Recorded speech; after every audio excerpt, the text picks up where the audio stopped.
Ahoj, v tomto videu ti ukážem, ako nainštalovať Minecraft mody na tvoj server Aternos. Stručne prejdem, ako vytvoriť bezplatný Aternos server. Ak je to príliš rýchle, vyhľadaj na YouTube vytvoriť Minecraft server. To je moje video. To vysvetľuje všetko podrobnejšie. Prejdeš na stránku Aternos, vytvoríš si účet, klikneš na vytvoriť server, klikneš na vytvoriť a budeš presmerovaný sem. Tu je dôležité zmeniť software Vanilla kliknutím na Forge. Klikneme naň a tu si môžeš vybrať verziu. Teraz si vyberiem najnovšiu verziu. Potom musíme kliknúť na inštalovať. Chvíľu to trvá a potom sa objaví táto značka. Takže tam sme to nainštalovali. Potom prejdeme do možností a zmeníme correct na zaškrtnuté. To je dôležité. Potom klikneme tu na mody a tu si môžeš vybrať mod. Nemôžeš sem importovať vlastné mody, musíš si vybrať z predpripravených. Tu si môžeš v pokoji prezrieť všetko, čo je k dispozícii. Tu môžeme napríklad vybrať jednoduchý mod, napríklad Iron Chests. V tomto prípade vidíme, že nie je dostupná kompatibilná verzia. Ak je to aj tvoj prípad, klikni naň pravým tlačidlom a vyber otvoriť na novej karte.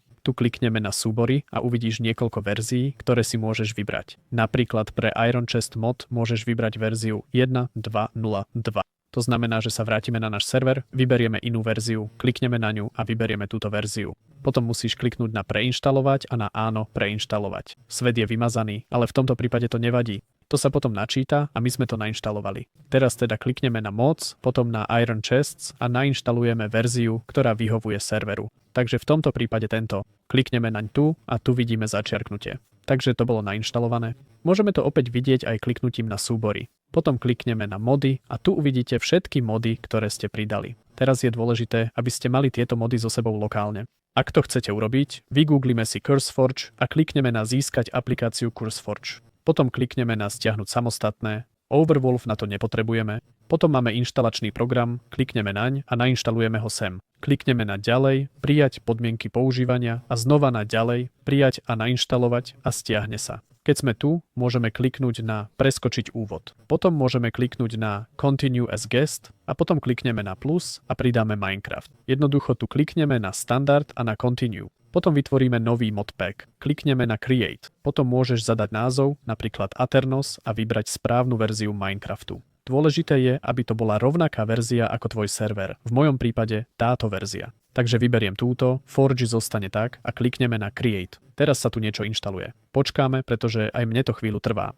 A tu klikneme na 3 bodky vedľa Play a na Add More Content. A tu teraz hľadáme Iron Chest. Zadáme Iron. Dôležité je, aby to bolo napísané presne správne, v mojom prípade takto, a klikneme na Install. Teraz tu vidíme Recently Updated. Teraz je to tam. Potom klikneme na X a uvidíme mody, ktoré sú zahrnuté. A to isté môžete urobiť s rôznymi modmi. Takže neváhajte pridať nejaké mody na tento server. Je tu totiž viac ako 1000 modov. Pri niektorých modoch, napríklad Botania, existujú závislosti. Tieto mody musíte tiež nainštalovať pre server a rovnakým spôsobom aj pre CurseForge. Keď máte svoje mody, klikneme na Play a hra sa spustí. Medzi tým môžeme spustiť server kliknutím na Štart. Tu v Minecraft Launcheri sa musíte znova prihlásiť a uvidíme, že je vybraný Aternos Forge. Môžeme naň kliknúť tu. Ak to tak u vás nie je, budete si musieť túto verziu zvoliť znova. Potom klikneme na Hrať. Potom klikneme na začiarknutie a na Hrať. Potom sa tu niečo stiahne. To chvíľu trvá. Keď sa Forge spustí, vyzerá to takto. Bude chvíľu trvať, kým všetko bude fungovať. Môžete si Minecraft nastaviť aj na celú obrazovku. Ak to chcete urobiť, kliknite na možnosti, nastavenia videa a potom tu uvidíte celú obrazovku a my to urobíme. Potom teda klikneme na multiplayer, pokračovať a napríklad priame pripojenie a potom zadáte adresu. Ak to chcete urobiť, klikneme na pripojiť, teraz vezmeme dynamickú IP, skopírujeme ju sem, vložíme sem s ovládacím prvkom V a klikneme na pripojiť sa k serveru. Ak to nefunguje hneď, skúste sa pripojiť znova. Niekedy to jednoducho nefunguje priamo. Teraz som to opäť prepol na kreatívne a hľadáme tu Iron Chest a vidíme, že sú teraz. Teraz sa sem môžeme umiestniť a máme železné truhlice. A podľa tohto princípu funguje so všetkými ostatnými modmi. Ak by vám toto video pomohlo, bol by som veľmi rád, keby sa mi páčil a bye.